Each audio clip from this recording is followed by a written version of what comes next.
सो बच्चों कुछ और क्वेश्चंस को सॉल्व करते हैं। ये है क्वेश्चन नंबर 4। तो इसको सॉल्व किया जाए। How many terms of the AP 9, 17, 25 एक अरिथमेटिक प्रोग्रेशन दिया हुआ है, must be taken to give a sum of this. So एक अरिथमेटिक प्रोग्रेशन दिया हुआ है, क्या दिया हुआ है जी? वो है 9, 7, 25।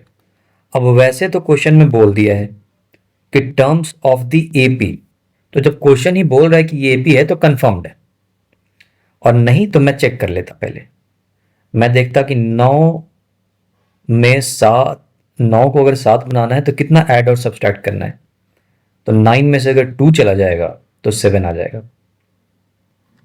ओ वही तो मैं बोलूं, ये कैसा एपी है? ये 17 है बच्चों। या सो 9 में कितना ऐड करने की 17 होगा? 8। एंड 17 में 8 ऐड कर दिया तो 25 हो जाएगा। तो बेसिकली ये एपी है। और यहीं पे लिख लिया जाए कि इसका कॉमन डिफरेंस इक्वल टू 17 में से 9 घटा दो, आगे वाले टर्म्स में से पीछे वाला टर्म घटा दो।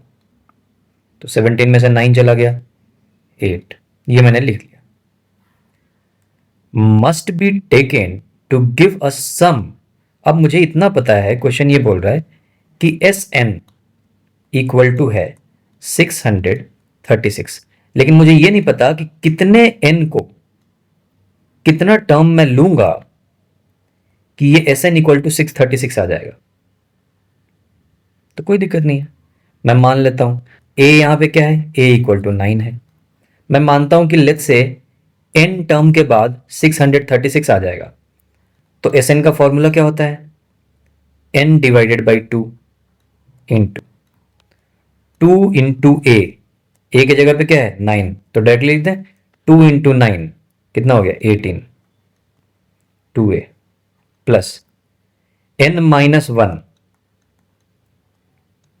इंटू डी, डी के जगह पे है 8। ये हो गया जी।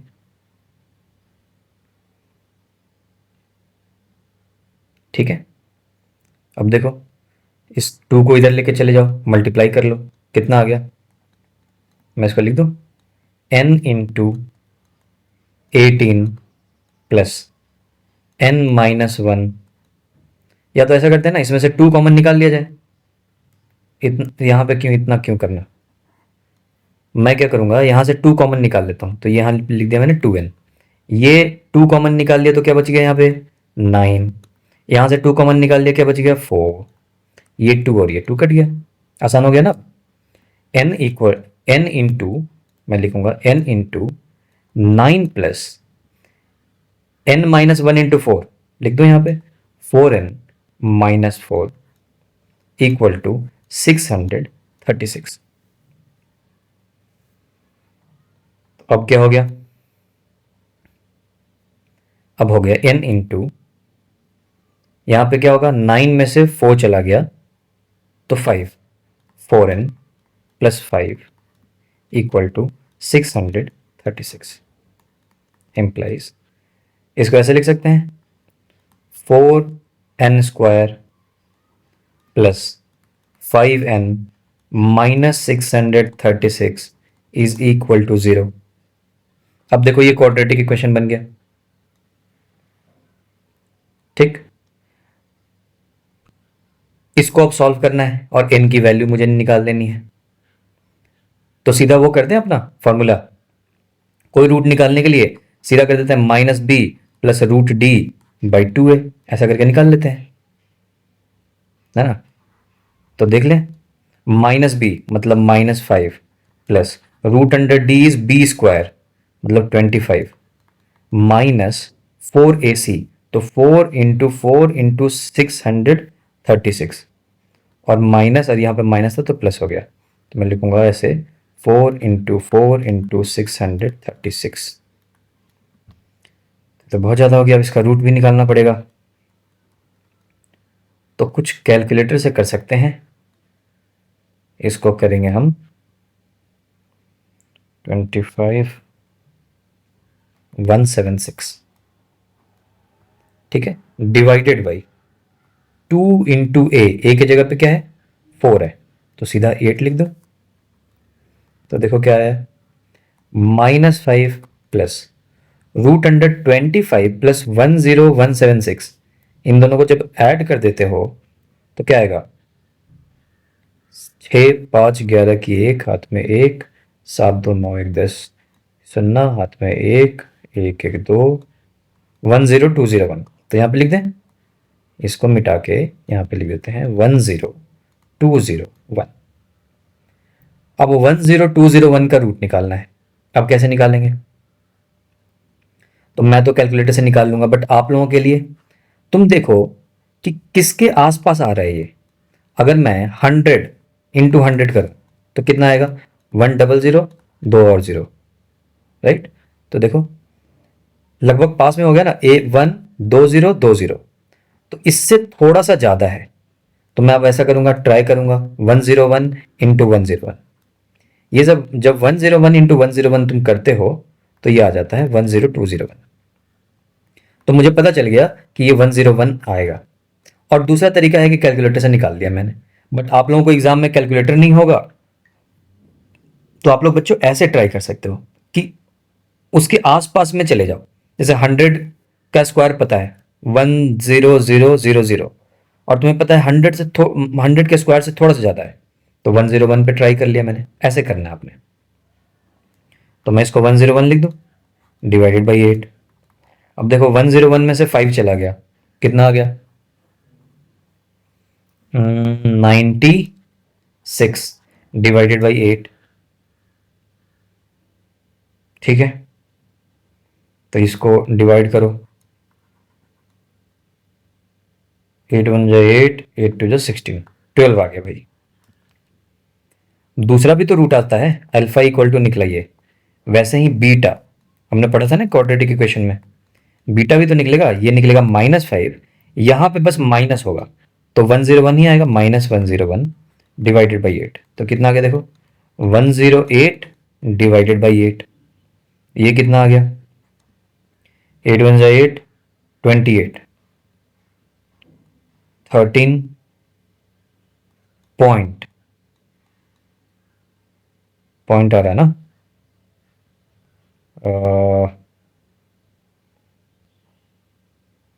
28 40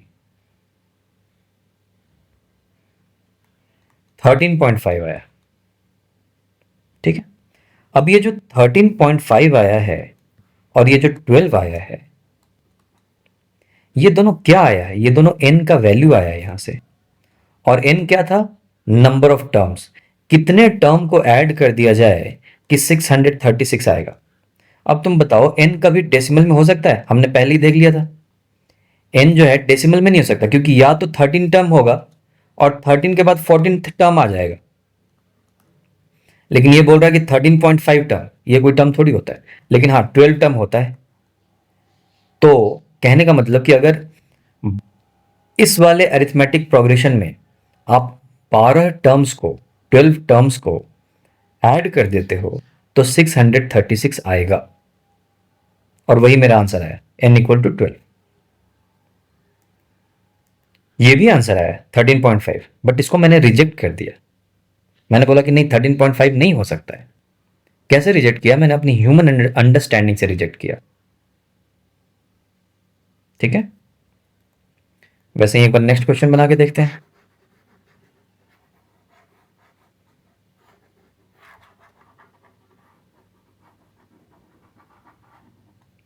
चलिए बच्चों नेक्स्ट क्वेश्चन देखते हैं। The first term of an AP is 5, तो पहले जैसे ही मिल गया वैसे ही लिख लेते हैं, फर्स्ट टर्म दिया हुआ, तो a इज इक्वल टू 5, ये मैंने लिख लिया। The last term is 45, last term भी दिया हुआ है जी, तो मैं l लिख दूं, l equal to 45। The sum is 400, तो सम ऑफ n टर्म्स, मुझे अभी n पता नहीं है कि कितने टर्म्स हैं, तो इसलिए मैंने n लिख दिया। अदरवाइज मुझे पता होता तो मान लो बोलता कि सम ऑफ 10 टर्म्स इज 400, तो मैं ऐसे लिखता s के नीचे 10, अभी तो कुछ क्वेश्चन में भी नहीं बताया और मुझे पता भी नहीं है, तो मैंने लिख दिया एस एन इक्वल टू 400। ठीक है, find the number of terms and the common difference. लो, बोल दिया ना find the number of terms, मुझे नहीं पता है, मैंने एन लिख दिया। तो एक तो मुझे एन चाहिए और कॉमन डिफरेंस कितना होगा वो डी चाहिए,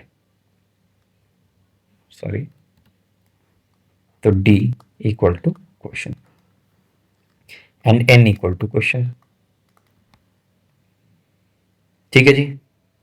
अब देखो, लास्ट टर्म तो मुझे पता है ना, लास्ट टर्म 45 है, तो कोई एक एरिथमेटिक प्रोग्रेशन रहा होगा जो ऐसे स्टार्ट होगा 5।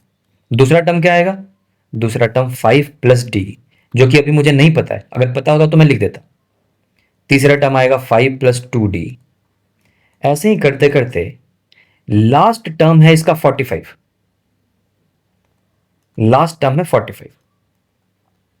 तो मुझे पता है कि अगर मुझे लास्ट टर्म जानना है कि ये कौन सा कितने नंबर पे आएगा, जैसे ये एक नंबर का टर्म है, ये दूसरे नंबर पे है, ये तीसरे नंबर पे है, तो वैसे ही nth नंबर कौन से नंबर पे ये लास्ट टर्म आएगा अगर मुझे जानना हुआ, तो मुझे क्या पता करना पड़ेगा, nth टर्म क्या है, मतलब 45। मुझे पता है कि ये nth टर्म है, लेकिन मुझे जानना है कि n कितना है, कौन से नंबर पे आएगा 45। तो मैंने लिखा 45 इक्वल टू nth टर्म का फॉर्मूला होता है a plus n minus 1 into D. तो मैं लिख दूंगा 45 इक्वल टू ए मुझे पता है 5, n मुझे नहीं पता ना, n मुझे नहीं पता है जी, तो मैंने लिख दिया n minus 1 into D. D भी नहीं पता है, इस 5 को इधर ले गए तो 45 में से 5 चला गया, इसको डायरेक्टली यहां लिख दूं 40 और यहां से 5 मिटा दूं, ये भी मिटा देता हूं। तो ये एक इक्वेशन हो गया, इक्वेशन नंबर 1, जिसमें दो वेरिएबल है n माइनस 1 इंटू टी। अब आ जाओ, और क्या दिया हुआ है, एस एन भी दिया हुआ है, एस एन इक्वल टू 400। तो मुझे पता है एस एन का formula, s n equal to होता है जो कि 400 दिया हुआ है, and this can be written as n divided by 2 into a plus l. जब l ऑलरेडी दिया हो तो इसको इस्तेमाल कर लेते हैं ना, यूज कर लेते हैं। तो वो वाला फॉर्मूला याद है ना आपको, n divided by 2 into a plus L. तो वही वाली बात होगी कि आपके पास सारे वेपन्स हैं, आपके मयान में, आपके जो आपकी वेपन की लोकेशन है उसमें सारे वेपन्स हैं। S n equal to n by two into a plus l, वो वाली फॉर्मूला भी है, nth टर्म का ही फॉर्मूला है। आपको समझना है कि आपको कौन सी वेपन को कहाँ यूज करना है। ए और एल दिया हुआ है तो मैंने ए प्लस एल वाला फॉर्मूला लगा दूंगा। ए कितना है जी 5, एल कितना है जी 45, 45 प्लस 5 सीधा कर दो 50, तो n बाई 2 इंटू 50, और इसको भी काट करके सीधा लिख दूं 25। या इतना भी क्यों करना, रुको रुको रुको, और भी बढ़िया तरीका है, इसको हटाओ, इसको भी हटाओ, ये आ गया। यहां से मुझे n की वैल्यू मिल जाएगी, देखो ये 0, ये 0 काट दिया, 5 से 8, ये क्यों काट रहा हूं, क्योंकि फाइनली ये 50 इसके नीचे चला जाएगा डिवाइड होने के लिए। ये क्लास 10th में मत पूछना कि ऐसा क्यों कर रहा हूं मैं। और 8 इंटू 2, तो यहीं से मिल गया n इक्वल टू 16। तो नंबर ऑफ टर्म्स तो यहीं पे पता चल गया जी कि 16 नंबर ऑफ टर्म्स टोटल 16 रहे होंगे। तो मुझे ये भी पता चल गया कि जो 45 है ये 16th टर्म होगा। क्यों 16 टर्म होगा, क्योंकि जी इस पूरे को ऐड करने के बाद ही तो ये मिल रहा है 400। इस पूरे 1 से लेके 16 टर्म तक अगर मैं ऐड कर दूं, है ना, जिसमें लास्ट वाला टर्म 45 है, यही तो मुझे 400 मिल रहा है। तो मुझे पता चल गया कि 16th टर्म 400 है, 45 है, नॉट 400, 45 है। तो n की वैल्यू भी पता चल गई 16, यहां पे 16 माइनस 1 सीधा कर दूं 15, 15। तो क्या आ गया इसमें, सॉरी, इस d इक्वल टू आ गया 40 डिवाइडेड बाई 15। तो क्या होगा, कितने से काट दें, 3, 5, 8, 8/3। सो d इक्वल टू, मेरा तो 8/3 आ रहा है यार d।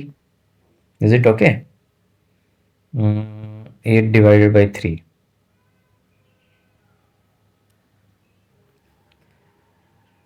तो बच्चों ये है 8 डिवाइडेड बाई 3, ये है आपका आंसर। तो ये यहां से मुझे डी मिल गया, मुझे यहां से एन मिल गया, यही दोनों चीजें निकालनी थी, ये मैंने इस क्वेश्चन की निकाल ली। फिर नेक्स्ट क्वेश्चन करें।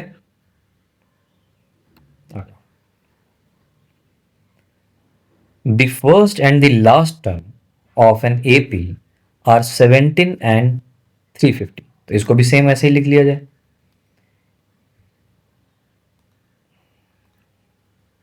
ए is equal to, first term कितना है 17, लास्ट टर्म कितना है जी 350।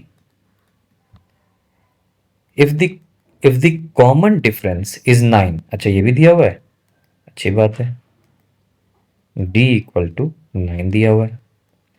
How many terms are there and what is their sum, okay. तो मुझे पता करना है कि इस एरिथमेटिक प्रोग्रेशन में जिसका सम 350 आता है, सम नहीं है लास्ट टर्म है ना, जिसका लास्ट टर्म 350 आएगा और पहला टर्म क्या है 17, तो ऐसे लिख लो। ये लिखना इंपॉर्टेंट इसलिए है ताकि आपको इससे समझ आपकी बेहतर बनेगी, अदरवाइज कोई जरूरी नहीं है आप इसको एग्जाम में ऐसा लिखो, बट जब भी आप क्वेश्चन बना रहे हो आप ऐसे लिख के देखो कि पहला टर्म 17 था, ऐसे ही करते करते डिफरेंस मुझे 9 का पता है, लो तो 17 दूसरा टर्म क्या होगा 9 ऐड कर दो तो 26, ऐसे ही करते हुए हम आगे बढ़ेंगे तो एक लास्ट टर्म होगा 350। अब ये बोल रहा है कि 350 कौन सा टर्म होगा, how many terms are there, ये nth टर्म मतलब 350 तक जब पहुंचेंगे तो ये कितने टर्म्स होंगे, ये क्वेश्चन पूछा है, और जितने भी टर्म्स होंगे इसका पूरा का पूरा सम कितना होगा, ये क्वेश्चन है। तो सिंपल 350, तुम खुद ही बताओ कौन सा नंबर ऑफ टर्म होगा। अगर मुझे जानना है तो मैं लिखूंगा 350 इक्वल टू ए प्लस, ए मुझे पता है 17 प्लस n-1, डी भी मुझे पता है 9, 350 में से 17 को घटा दिया कितना आया 333, correct, equal to n-1 into 9 था, इस 9 को यहां पे ले जाके इससे डिवाइड कर दिया तो कितना आएगा 9 3 27,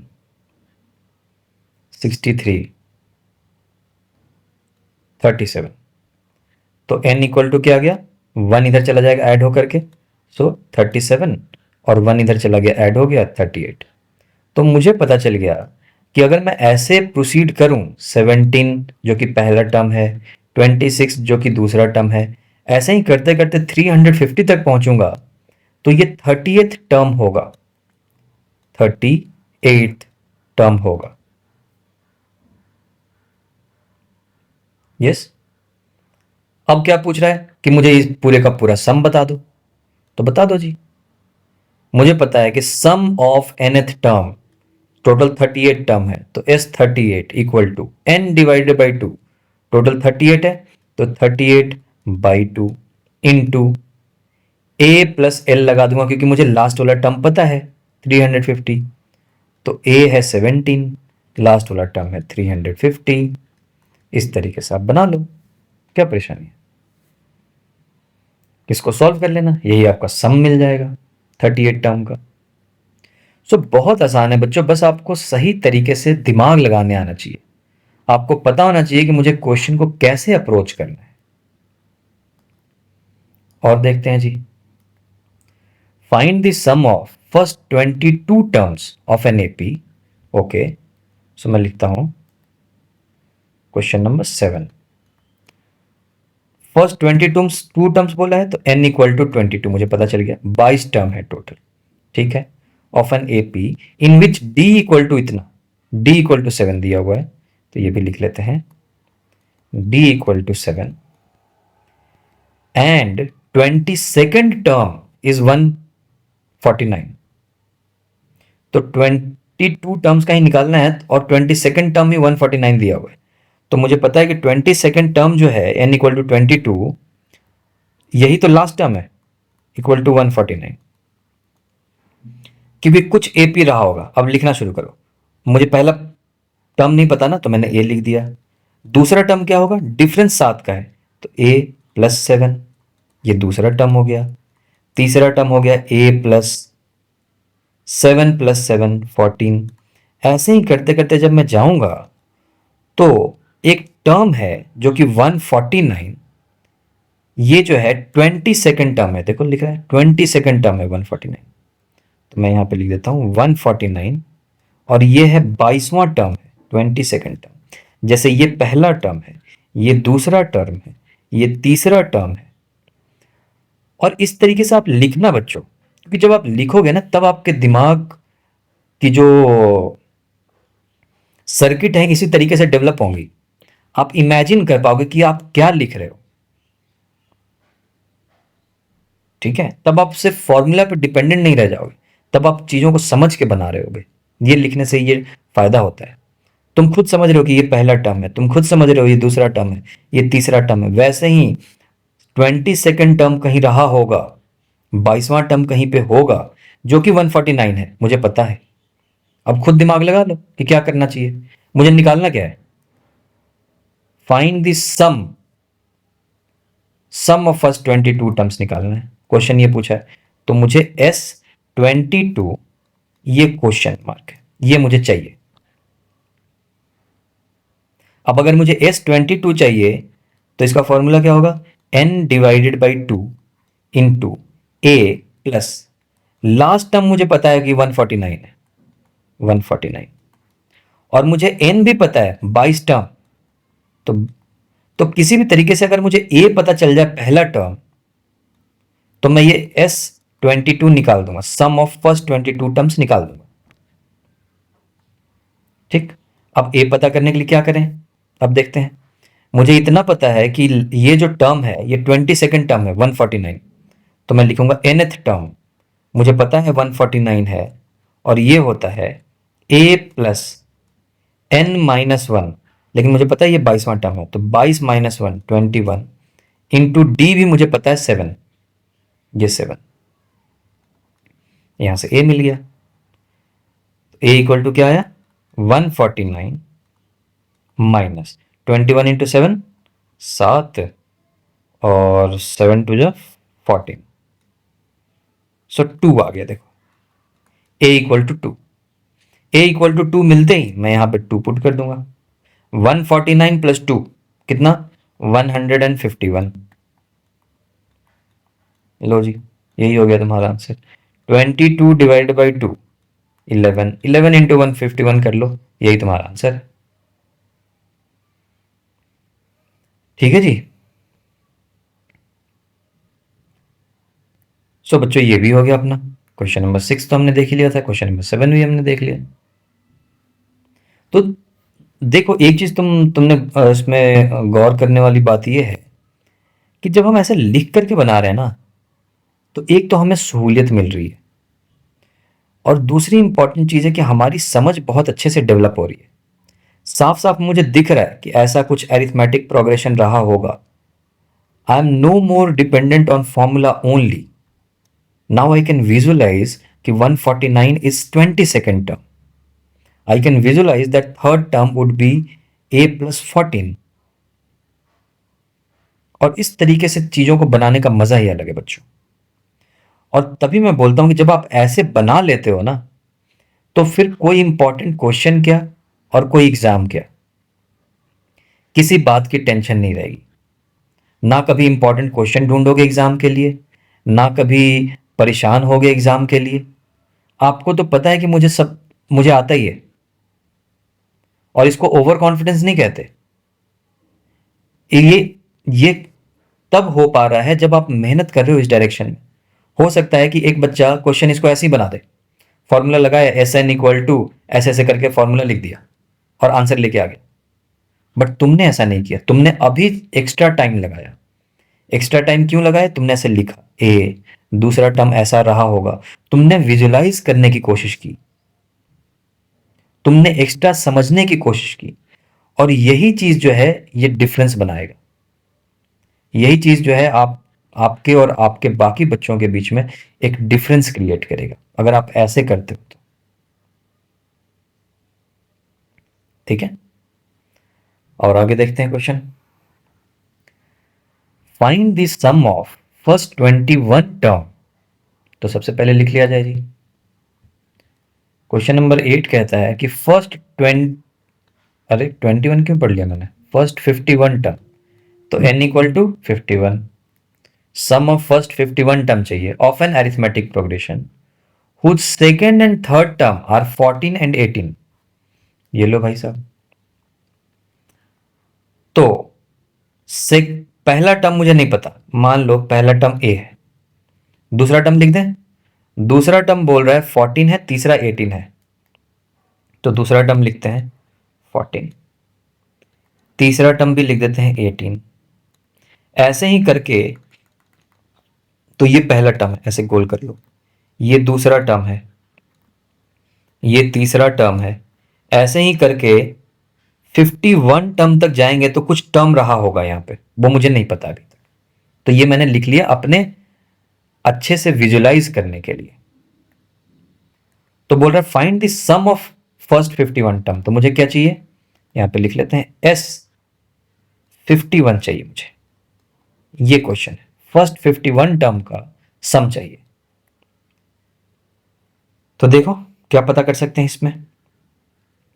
अगर सेकेंड टर्म और थर्ड टर्म मुझे पता है तो कॉमन डिफरेंस तो जी किसी भी दो टर्म को घटा दो तो वही होगा ना। 18 में से 14 चला गया, अगर कॉमन डिफरेंस निकालना होता तो तुम कैसे निकालते, कोई भी दो टर्म को चुन लेते और आगे वाले टर्म में से पीछे वाले टर्म को घटाते, यही तो करते हैं हम लोग। तो common difference D equal to 18 minus 14 कितना 4। लो कॉमन डिफरेंस ऐसे ही पता चल गया। और अगर कॉमन डिफरेंस 4 है तो यहां पे क्या रहा होगा सोचो, 14 में से क्या घटा दिया, 14 माइनस a अगर घटा दिया तो ये भी कॉमन डिफरेंस सेम ही आना चाहिए, 4 ही आना चाहिए, 4। तो देखो a इक्वल टू कितना आ गया, a इक्वल टू 10। बात भी सही है, अगर यहां पे 10 हो तो 14 में से 10 चला गया, कॉमन डिफरेंस 4 आ रहा है, 18 में से 14 चला गया, कॉमन डिफरेंस 4 आ रहा है। तो देखो जस्ट बाई विजुअलाइजिंग थिंग, ऐसे हमने लिखने का फायदा यह हुआ कि जी कुछ करने की जरूरत नहीं पड़ी, दो आंसर तो ऐसे आ गए, a इक्वल टू 10, ये लो, और अब मैंने यहां पे 10 लिख दिया, डिफरेंस भी पता चल गया मुझे। अब क्या करें, अब S51 चाहिए। तो S51 का फॉर्मूला क्या होता है, लास्ट टर्म हमको पता नहीं है, तो लास्ट टर्म वाला फॉर्मूला ये हमें पता नहीं ना लास्ट टर्म क्या है, तो हम क्या लगाएंगे, n डिवाइडेड बाई 2। n मुझे पता है 51, तो लिख दो 51 divided by 2 into 2 into a, तो 2 into 10 20 plus n minus 1 51 minus 1 50 into d है 4। लो जी आंसर आ गया। आप सम करोगे पहले 51 टर्म का तो इतना आएगा, इसको सॉल्व कर लेना। 50 इंटू 4 220 डिवाइड बाई 2 इंटू 51, ऐसा। ठीक, so this is done. Next question please. If the sum of first 7 term, अच्छा बच्चों ये जो हम क्वेश्चन कर रहे हैं ना, ये वीडियो को लगातार मत देखते रहना तुम लोग। जैसे अभी मैं क्वेश्चन नंबर 9 कर रहा हूं, सबसे पहले वीडियो को पॉज कर दो, खुद से क्वेश्चन पढ़ो, खुद से बनाने की कोशिश करो, और फिर देखो कि मैं कैसे कैसे क्वेश्चन को पढ़ रहा हूं और मैं कैसे उस चीज को प्रोसीड कैसे कर रहा हूं क्वेश्चन को पढ़ने के बाद, और मेरा आंसर कैसे आ रहा है। अगर आपका आंसर सही भी आ गया फिर भी वीडियो को देखो, क्योंकि आपको प्रोसेस पता चलेगा कि how I am proceeding. So देखते हैं ये वाला, if the sum of first 7 term of an AP is 49, दूसरा कलर यूज करता हूं। If the sum of first 7 term of an AP is 49, तो पहले 7 टर्म का सम जो है 49 है, तो S7 कोई एक अरिथमेटिक प्रोग्रेशन रहा होगा जिसमें पहले 7 टर्म का सम अगर कर दिया तो 49 आता है। ठीक है, बढ़िया है। And that of 17 term is 289, ये भी लो। अगर उसी प्रोग्रेशन में 17 टर्म्स का अगर सम कर दिया गया तो 289 आता है जी, अच्छी बात है। Find the sum of n terms. अच्छा, अगर n टर्म होगा तो उसका क्या सम होगा, मतलब कोई भी n टर्म के लिए s n equal to question. ठीक है, सो देखो क्या दिया हुआ है। S7 पता है ना आपको, इक्वल टू 49 है। इसको हम लिख सकते हैं n डिवाइडेड बाई 2, लेकिन n मुझे पता है 7 टर्म है, 7 डिवाइडेड बाई 2। ओके, अच्छा एक चीज देखो, पहले लिख लेते हैं इनटू, इसको हम लिख सकते हैं a प्लस n-1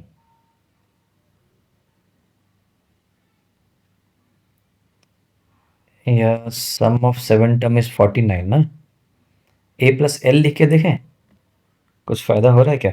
चलो आप ऐसे ही लिख लो, a plus sorry 2 into a plus n-1, n मतलब 7-1 6 इंटू डी। इस वाले के लिए लिखें तो 17 टर्म का सम है, तो 17 divided by 2 into 2a plus n-1 मतलब 17-1 इंटू डी। डन। यहां से 2 कॉमन ले लें तो 2 हटा दिया, यहां पे क्या आ गया 3, और ये 2 कॉमन लिया था तो ये 2 और 2 कट जाएगा। सिमिलरली यहां पे 2 कॉमन ले लिया तो ये 2 हट गया और ये 8 आ गया, 8 लिख दो। और 2 को कॉमन लिया तो ये 2 और ये 2 कट गया, तो इस 2 को हटा दो, ये हो गया। बढ़िया, देखने में इक्वेशन बन गया। ये इक्वेशन नंबर 1 बोलो, इसको इक्वेशन नंबर 2 बोलो। अब मुझे फाइंड क्या करना है, दिमाग यहां पे रहना है। एम ये है एस एन निकालना है, कोई भी nth टर्म, जैसे 7 टर्म का दिया हुआ है, 17 टर्म का दिया हुआ है, वैसे ही कोई भी nth टर्म का निकालना हो तो क्या होगा, यही क्वेश्चन पूछा है। Find the sum of n terms. तो अब चलो, अगर n टर्म के लिए मुझे सम निकालना होता तो मैं क्या करता, मैं लिखता n divided by 2 into 2a plus n-1 into D, यही लिखता। ठीक,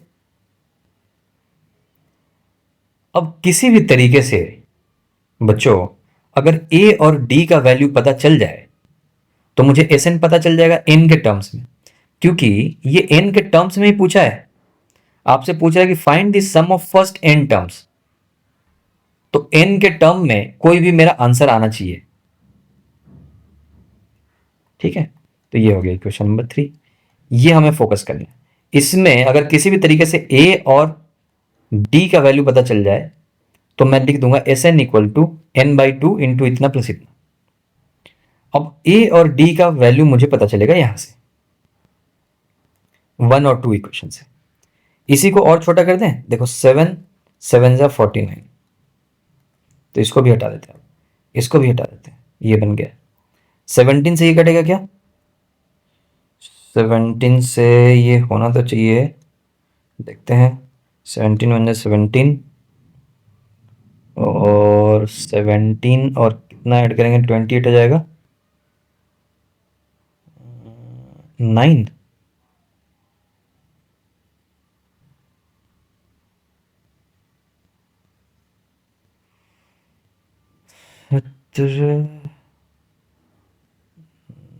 नहीं 11, 17 और 11 28 होता है ना, तो 11 119, 119 डिवाइडेड बाई 17 में से होगा 7 से, देखें 9 हाथ में 4 7 4 11, हाँ, तो 17 7 जा, ये रहा। सो बेसिकली 17 इंटू 17 289 होता है। ओके, ठीक है, डन। सो इस 17 को मिटाता हूं, यहां पे ये मिटाता हूं और ये लिख देता हूं 17। इस पूरे को हटा दें। अब इसी इक्वेशन को और सहूलियत हो गया 1 और 2। अब इसमें मुझे ए और डी नहीं निकाल लोगे इसमें? Linear equation in two variable जो अभी तक हमने पढ़ाया है या पढ़ा है, कैसे एलिमिनेट कर दो, इसको माइनस से मल्टीप्लाई कर दो, -1 से माइनस हो गया, ये भी माइनस हो गया, ये भी माइनस हो गया। अब इन दोनों को जोड़ दो तो ये कट गया, 17 में से 7 चला गया 10, 8d में से 3d चला गया 5, 5 2, तो d इक्वल टू 2 मिल गया। ये साइड में लिख लेते हैं, d equal to 2। What about a? अगर d इक्वल टू 2 है, यहां पे देख लो, d इक्वल टू 2 है तो 8 इंटू 2 16, a कितना हो जाएगा 17 माइनस 16, a इक्वल टू 1। अब इस वाली इक्वेशन में पुट कर देंगे, a इक्वल टू 1, 2 इंटू 1 यहीं पे रहने दो, d कितना है जी 2 है।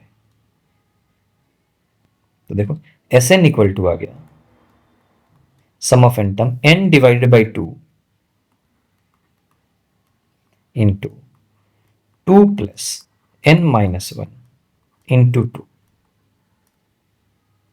2 को कॉमन ले लिया जाए, 2 को कॉमन ले लो तो n, यहां 2 कॉमन ले लिए तो 2 और 2 कट जाएगा ना, n into 1 plus n minus 1, ये 1 1 भी कट गया। अरे वाह जी वाह, बहुत ही बढ़िया आंसर आ गया, n square. Sum of n term is n square, तो ये आया Sn equal to n square. अब चाहो तो इसी चीज को आजमा करके देख लो, चेक करके देख लो। क्वेश्चन में बोला गया था कि सम ऑफ 7 टर्म इज 49, तो देखो अगर इसमें n के जगह पे 7 रखें तो S7 should be equal to 7 का स्क्वायर 49। बात बिल्कुल सही आ रही है। उसी तरीके से कोई तुमसे पूछ ले सम ऑफ 8 टर्म, इसके 8 टर्म का सम क्या होगा, ठीक है, 8 टर्म का अगर सम निकालना है तो S8 should be equal to 8 square 64 होना चाहिए था। कोई ऐसा सीरीज है, कोई ऐसा सीरीज है जिसमें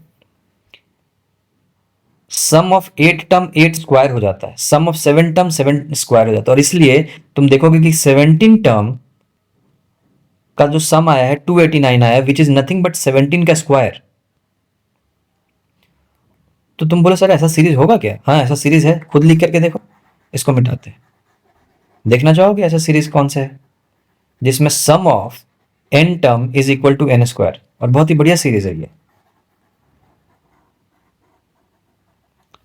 देखो a की जगह पे क्या है, a मेरा निकल गया ना 1, तो इसको दूसरे कलर से लिखते हैं, हम लिखेंगे a equal to 1 plus common difference कितने का है, 2 का, तो 3, क्योंकि 3 में से 1 चला जाएगा तो 2 आएगा, कॉमन डिफरेंस 2, 3 के बाद 5, 5 के बाद 7, 7 के बाद 9, 9 के बाद 11, ऐसे ही करते हुए ऐड करते जाओ। ये एक अरिथमेटिक प्रोग्रेशन है जिसका a इक्वल टू 1 है, जिसका d इक्वल टू 2 है, और इस अरिथमेटिक प्रोग्रेशन की खासियत यह है कि इसका sum of n term equal to n square आता है। करके देख लो, नहीं है कि नहीं तो पहले 2 टर्म को ऐड करो, 1 और 2, कितना आ गया 3 प्लस 1 4 आया, और 4 इज नथिंग बट मैंने कितने टर्म को ऐड किया है 2 को ना, तो 4 इज इक्वल टू 2 स्क्वायर। देखो n टर्म का स्क्वायर आया 4। वैसे ही तुम्हें काम करो, तीन टर्म को ऐड कर दो, 1 2 3 इनको ऐड करना है, this should give me 3 square, मतलब 9 आना चाहिए। देखते हैं, 1 प्लस 3 4, 4 प्लस 5 9 आ गया।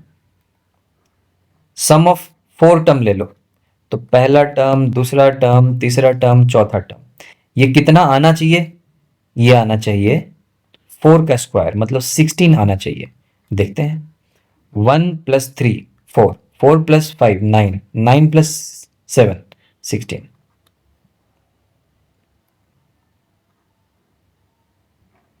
तो ये है सम ऑफ n टर्म, इसका कोई भी n टर्म ले लोगे तो वो जो है उसका सम उसी टर्म का स्क्वायर हो जाएगा। और इसलिए क्वेश्चन में पूछा था, बोला कि सेवेंथ टर्म का स्क्वायर 49 है, सॉरी सेवेंथ टर्म का सम जो है 49 है, 17 टर्म का जो सम है वो 289 है। ठीक है।